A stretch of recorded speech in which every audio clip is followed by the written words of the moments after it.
Comment garder l'eau de sa piscine transparente durant l'été. Dans cette vidéo, on va parler de 3 choses que j'utilise pour garder une eau transparente pendant l'été avec une eau à 30 degrés. Mais tout d'abord, bienvenue à tous sur la chaîne Motes Habitat. Tu vas voir, c'est rapide à faire. Allez, c'est parti. Alors, qu'est-ce qu'on utilise en général pour désaffecter l'eau? On met des pastilles de chlore dans un diffuseur, tu vois. Donc là, j'ai une 7 mètres cubes. C'est une pastille pour 1 mètre cube pour désaffecter l'eau. Mais on sait que plus il fait chaud, plus l'eau est chaude et moins les désinfectants ils fonctionnent. Tout le monde le sait ça. J'ai un diffuseur basique comme ça. J'ai 7-8 pastilles dedans, 8 parce que là la température de l'eau elle est plus élevée. Des pastilles de chlore, si elles sont multi-actions, anti-algues, anti-eau trouble, etc. Mais voilà, c'est la première chose à faire.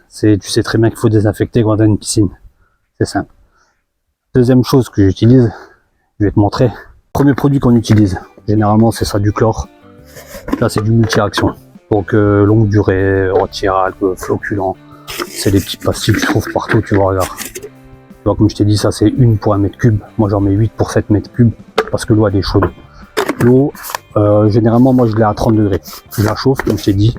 Donc tout le mois de juillet, en grosse majorité du temps, elle est à plus de 25 degrés. Mais tu vois, l'eau elle est super transparente. Deuxième produit que j'utilise, c'est ça, de l'anti-algues. Je mets un bouchon, donc c'est 10 ml un bouchon par semaine. Et ça évite en fait d'avoir le gras sur ton liner et que l'eau elle trouble avec ça. Et le troisième truc, regarde, il est là. Il est caché. Je vais te montrer où est-ce qu'il est. On va aller voir ça tout de suite. Et c'est la grosse erreur que tout le monde fait. Donc, quand tu mets une piscine hors sol, les gens, moi ils me font rire quand ils me parlent d'économie. Tu mets pas ça pour essayer de faire des économies. Sinon, tu achètes un truc autoportant, un bouillon, là, regarde à l'écran, là, 2 mètres cubes avec la petite filtration, là, les petits trucs qui servent à rien, là, regarde les filtres à cartouche, là, ça, c'est pour ça que je te dis, ça, c'est mort. Si tu as plus de 5 mètres cubes, regarde. Tu vois, là, c'est le filtre à cartouche, là, ces petites pompes, là. Ça, c'est garanti sur facture, tu auras une eau verte avec ça. C'est garanti. C'est pour des petites piscines avec ça, si tu comptes avoir une eau transparente, vraiment clean, c'est pas possible avec ça. Même si tu laves le filtre tous les jours, ça débite pas assez. Ils te disent presque 2 mètres cubes ça, mais non, à 50 watts la pompe, tu peux rêver. Avec ça, c'est pour l'arrosage du jardin, c'est tout. Et encore, je suis même pas sûr. D'accord? Donc avec ça, l'eau transparente, j'ai envie de te dire, ça va être tendu d'avoir ça. Alors, il y a une règle pour la filtration de la piscine. C'est température de l'eau divisée par 2. Et ça te donne le temps de filtration. Mais ça dépend aussi le type de pompe que tu as. 2 mètres cubes, 4 mètres cubes, 6 mètres cubes. Donc ça dépend comment ta pompe elle filtre, le débit qu'elle a. Mais attention, c'est un peu traître, ça. Parce qu'il faut te dire un truc. Moi, par exemple, j'ai une filtration de 2 mètres cubes.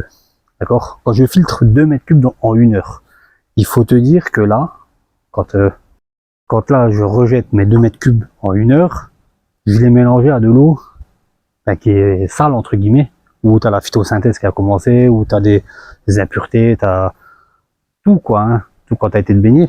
Donc, tu le mélanges. Donc, il faut dire que quand tu as filtré 2 mètres cubes, réellement, tu les envoies dans la piscine, mais l'eau, elle est sale. Donc, quand tu vas refiltrer encore 2 mètres cubes, tu vas reprendre de l'eau que tu as déjà filtrée, tu vois.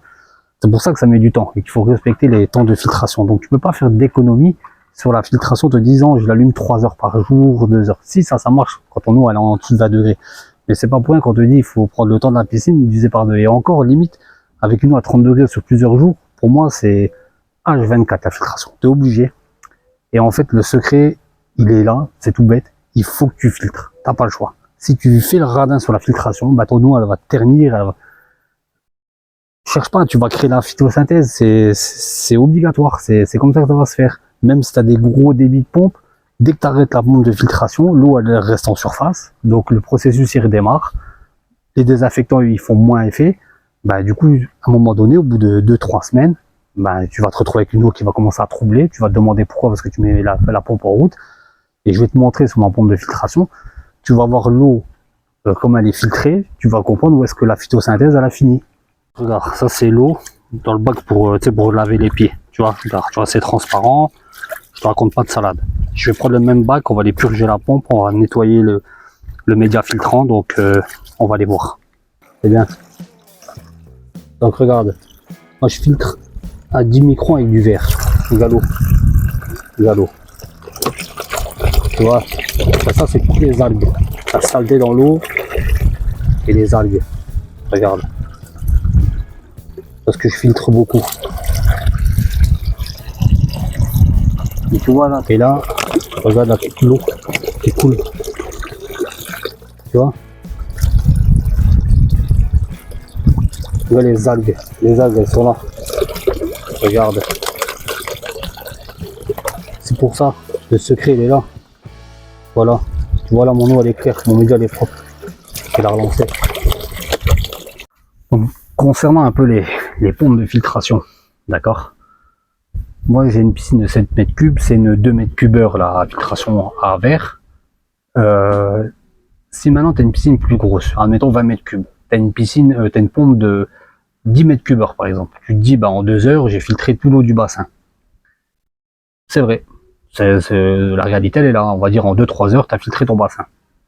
Mais la boulette elle est là, c'est que pendant que tu as coupé ta pompe, bah, le soleil lui continue de taper sur ta piscine, la prolifération des bactéries redémarre, et tu vas te dire, et bah, du coup, qu'est-ce que tu fais le soir? Bah, tu relances ta pompe 3 heures pour refiltrer après à la nuit, comme ça tu es sûr qu'il n'y a plus de phytosynthèse, tu es tranquille, filtration, pas minimum, mais maximum pour que ton eau elle soit toujours au clair et que tu n'as pas de bactéries dedans. Voilà, c'est juste ça. Bon, robot ou aspirateur balai, ça c'est obligatoire hein, pour nettoyer le fond, si tu veux garder encore l'eau claire. Donc tu vois, 3 choses simples. Désinfectant pour ta piscine, peu importe la marque, on s'en fiche. Un anti-algue, une fois par semaine. Tu vois, surtout après des baignades, si tu t'es bien baigné, tu peux même en mettre un peu plus. Et filtration. Il faut filtrer à fond si tu veux que l'eau elle reste transparente et que tu n'es pas en train de balancer du chlore-choc. Et de temps en temps, tu vérifies avec les bandelettes à ton pH pour être sûr que l'eau elle est bien. Mais le secret c'est ça, voilà. Compte que l'eau elle tourne au vinaigre, mais très rapidement. Donc pour la contrôler, bah, c'est filtration à fond, lavage des cartouches tous les jours, anti-algues tout le temps là, une bonne fois par semaine tu mets de l'anti-algues et tout le temps filtration, et c'est le seul moyen que tu as de garder de l'eau transparente et que ce soit pas gras, que c'est plein de bactéries, voilà, c'est le seul moyen que tu as, c'est ça. Donc voilà, maintenant tu sais tout, le secret il était là. Donc merci d'avoir suivi la vidéo. Maintenant tu sais comment faire pour garder une eau claire, piscine hors sol, intérêt ou ce que tu veux, peu importe le bassin. Il n'y a pas 36 000 solutions. Donc si t'es pas abonné, pense à t'abonner sur la chaîne, ça fait plaisir. Et on se dit à très bientôt pour une prochaine vidéo. Un pouce, n'oublie pas, ça fait remonter la vidéo dans les stats. Et ça va peut-être en sauver plus d'un ou à comprendre. Donc on arrête, on fait pas de radin. Tu peux faire le radin quand toi elle est en dessous de 20 degrés. Là, il y a moins de bactéries. D'accord? Allez, pense à vous abonner. Ciao.